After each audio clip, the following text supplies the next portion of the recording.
Hi കൂട്ടുകാരെ, എല്ലാവർക്കും ഇന്നത്തെ എൻ്റെ പുതിയ വീഡിയോയിലേക്ക് സ്വാഗതം. അപ്പോൾ ഇന്ന് കാലത്തെ ഞാനിതാ പുട്ടുണ്ടാക്കുന്നതാണ്. അതിന് വേണ്ടിയിട്ട് പൂങ്ങലരി രാവിലെ വെള്ളത്തിലിട്ട് വെച്ചിന്. എന്നിട്ട് ഞാനത് കൈയിട്ട് അരിപ്പയിൽ വെള്ളാറാൻ വെച്ച് കൊടുത്ത് എന്നിട്ട് പൊടിച്ചിട്ട് പുട്ടുവിടുന്നത്. അങ്ങനെ പൊടിച്ചിട്ടെടുത്ത് പിന്നെ അതിലേക്ക് വേണ്ട തേങ്ങ ഒന്നിച്ച് തന്നെ ഇട്ട് കൊടുത്ത്, പിന്നെ ആവശ്യത്തിനുള്ള ഉപ്പിട്ട് കൊടുത്ത് നല്ല പോലെ മിക്സാക്കി എടുക്കുന്നുണ്ട്.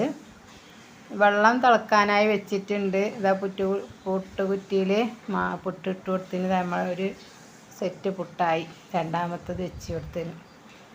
ഇങ്ങനെ തേങ്ങ ഒന്നിച്ച് പെരക്കി ഇട്ടിട്ടാകുമ്പോൾ നല്ല ടേസ്റ്റ് ഉണ്ട് പുട്ട് കഴിക്കാൻ. പിന്നെ ഇതാ ചോറ് റൈസ് കുക്കറിൽ വെച്ച് കൊടുത്തിന്. പിന്നെ ഇന്ന് കറിക്ക് അയില മീനാണ് കിട്ടിയിട്ടുള്ളത്. അതിന് വേണ്ടിയിട്ട് നീരുള്ളി, തക്കാളി, പച്ചമുളക്, കറിച്ചപ്പലെല്ലാം ഇട്ടിട്ട് വഴറ്റി കൊടുക്കുന്നുണ്ട്. മീൻ മുറിച്ചിട്ട് കൈയിട്ട് റെഡിയാക്കി വെച്ചിട്ടുണ്ട്. അപ്പോൾ ഇതാ മുളക് തിളച്ച് വരുമ്പോൾ മീനിട്ട് കൊടുക്കാം. മീനിട്ട് കൊടുത്തിട്ട് നമുക്ക് നല്ല പോലെ തിളപ്പിച്ചിട്ട് എടുക്കാം. അപ്പോൾ നമ്മളെ മീൻകറി ഇവിടെ റെഡിയായി. മീൻകറിയെല്ലാം കൂട്ടി ചോറെല്ലാം വേവിച്ച് കുളി അതൊക്കെ കഴിഞ്ഞ് പിന്നെ കുറേ ദിവസമായി എന്നിരിക്കുന്നത് നമ്മളെ ചക്കക്കുരു ഉണ്ടല്ലോ, ആർക്കും വേണ്ടാതെ അങ്ങ് തെങ്ങിൻ്റെ മുട്ടയൊക്കെ വലിച്ചെറിയുന്ന നമ്മളെ ചക്കക്കുരു കൊണ്ട് എന്തെങ്കിലും ഒന്നും ഉണ്ടാക്കാൻ. അപ്പോൾ എനിക്ക് ഓർമ്മയായി കട്ട്ലേറ്റ് ഉണ്ടാക്കാൻ. അങ്ങനെതാ ചക്കക്കുരു കയറ്റി കുറച്ചാക്കിനെ ഞാൻ. ടേസ്റ്റ് ഉണ്ടാവുമോ എന്നറിയാലോ. അങ്ങനെ കുറച്ചൊരു 20 ചക്കക്കുരു എടുത്ത് വേവിച്ചിട്ട് മിക്സിൻ്റെ ജാറിലിട്ടിട്ട് ഇത് അടിച്ചെടുത്തിന്. പിന്നെ അതിലേക്ക് ഞാനിതൊരു നീരുള്ളി ചെറുതായി അരിഞ്ഞിട്ട് ചേർത്ത് കൊടുക്കുന്നുണ്ട്, ഇട്ട് കൊടുക്കുന്നു. പിന്നെ പച്ചമുളക് ഇടുന്നില്ല, കുഞ്ഞു മക്കൾ കഴിക്കുന്നതിനെ കൊണ്ട് ഞാൻ മുളക് പൊടിയാണ് ഇടുന്നത്. പിന്നെ കറിച്ചപ്പൽ ചെറുതായി കട്ടാക്കിയിട്ട് ഇട്ട് കൊടുക്കുന്നുണ്ട്. പച്ചമുളക് ഇട്ടിട്ടാകുമ്പോൾ കുഞ്ഞു മക്കൾക്ക് തിന്നുമ്പോൾ അതൊരു ബുദ്ധിമുട്ടാണ്. അങ്ങനെയാണ് പച്ചമുളക് ഇടാതെ. നിങ്ങൾ പച്ചമുളകെല്ലാം ഇട്ടിട്ടായിക്കോളി. പിന്നെ ഞാൻ എന്താക്കിയതിലേക്ക് 1 സ്പൂൺ തന്നെ വെള്ളം കൂട്ടീന്. 1 സ്പൂണ് വെള്ളം കൂട്ടിയത് ഇതുപോലെ മിക്സാക്കിയിട്ട് എടുക്കുന്നുണ്ട്.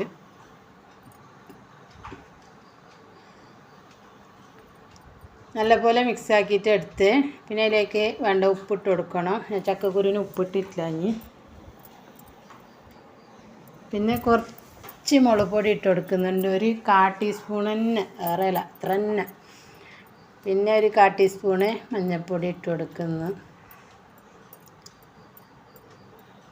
എന്നിട്ട് ഞാൻ ആദ്യം 1 സ്പൂണ് വെള്ളം ഒഴിച്ച് കൊടുക്കുന്ന. കുറച്ച് അരിപ്പൊടി ഇട്ട് കൊടുക്കണം, അല്ലെങ്കിൽ പിന്നെ നമ്മൾ എണ്ണക്കിടുമ്പോൾ അത് എണ്ണയിൽ നിന്ന് ഇങ്ങനെ പിരിഞ്ഞ് വന്നെങ്കിൽ അതുകൊണ്ട് എന്താക്കണം അറിഞ്ഞിനങ്ങ ഒരു 2 സ്പൂൺ, ചെറിയ 2 സ്പൂൺ അരിപ്പൊടി മതിയാവും. ഇതന്നെ നല്ല ഗട്ടിയായിട്ടുണ്ട്.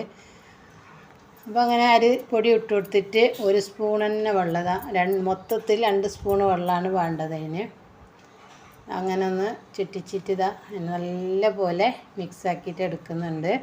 നിങ്ങൾ ഈ വീഡിയോ കാണുമ്പോൾ ഇഷ്ടപ്പെടുന്നുണ്ടെങ്കിൽ ലൈക്ക് ചെയ്യുക, ഷെയർ ചെയ്യുക, കമൻറ്റ് ചെയ്യുക. സബ്സ്ക്രൈബ് ചെയ്യാതെ ആരെങ്കിലും ഉണ്ടെങ്കിൽ സബ്സ്ക്രൈബും ചെയ്യുക. വീഡിയോസും പരസ്യവും സ്കിപ്പ് ആക്കാതെ കാണുക.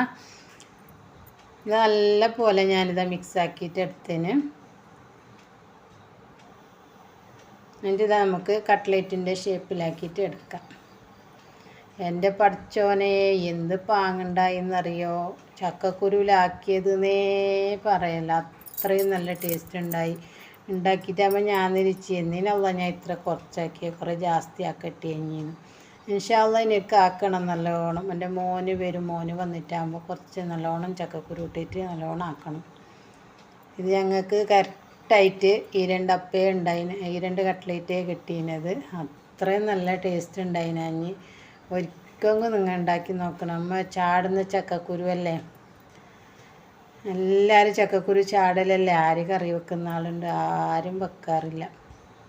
കറിയാ ഇങ്ങനെയൊക്കെ ആക്കിയിട്ടൊന്ന് കഴിച്ച് നോക്കണം. നല്ല ഹെൽത്തി ആയിട്ടുള്ള നല്ല തടിക്ക് നല്ലതല്ലേ ചക്കക്കുരു, ചക്കയെല്ലാം. അങ്ങനെ എണ്ണ ചൂടാൻ വെച്ച് ഞാൻ ഷാലോ ഫ്രൈ ആക്കിയിട്ടാണ് എടുക്കുന്നത്. നല്ലോണം എണ്ണ കൂട്ടിയിട്ട് എടുക്കുന്നില്ല.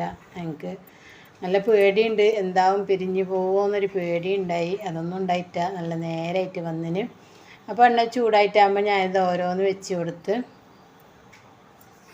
എന്നിട്ട് തിരിച്ചും മറിച്ചിട്ടിട്ട് നല്ല പോലെ ഫ്രൈ ആക്കിയിട്ട് എടുക്കുന്നുണ്ട്. കുറച്ച് സമയം മതി. നമ്മത്തെ ചായ അടുപ്പത്ത് വെച്ച് തിളക്കുന്ന സമയം കൊണ്ട് നമുക്ക് ഇത് ചായക്കടി ഉണ്ടാക്കാം. കട്ട്ലൈറ്റ് അത്രയും പെട്ടെന്ന് എളുപ്പത്തിൽ ഉണ്ടാക്കാൻ പറ്റിയൊരു ഹെൽത്തി ആയിട്ടുള്ളൊരു സ്നാക്കാണ്. അപ്പോൾ ഇതാ തിരിച്ചും മറിച്ചിട്ടിട്ട് ഞാൻ എന്താ ഫ്രൈ ആക്കിയിട്ട് എടുക്കുന്നുണ്ട്.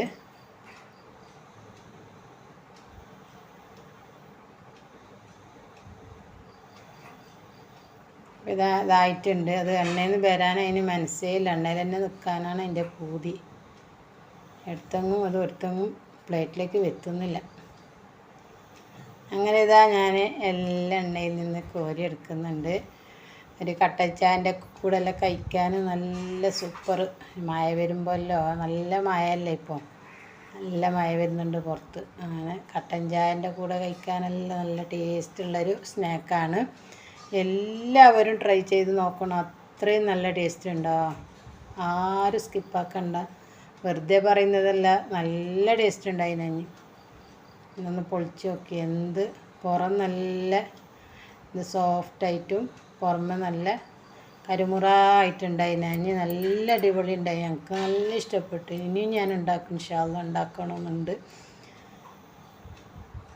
അപ്പോൾ ഇതാ ഞാൻ ചായയും നമ്മളെ കട്ട്ലേറ്റും കഴിക്കുന്നുണ്ട്. നല്ല പാൽ കൂട്ടി ചായയും കട്ട്ലേറ്റും കഴിക്കുന്നുണ്ട്. അപ്പോൾ ഇനിയും പിന്നെയും ഞാൻ പറയുന്ന എല്ലാവരും ഇതുപോലെ ഒന്ന് ട്രൈ ചെയ്ത് നോക്കണം. അത്രയും നല്ല ടേസ്റ്റ് ഉണ്ട് പറഞ്ഞാൽ ടേസ്റ്റ് ഉണ്ട്.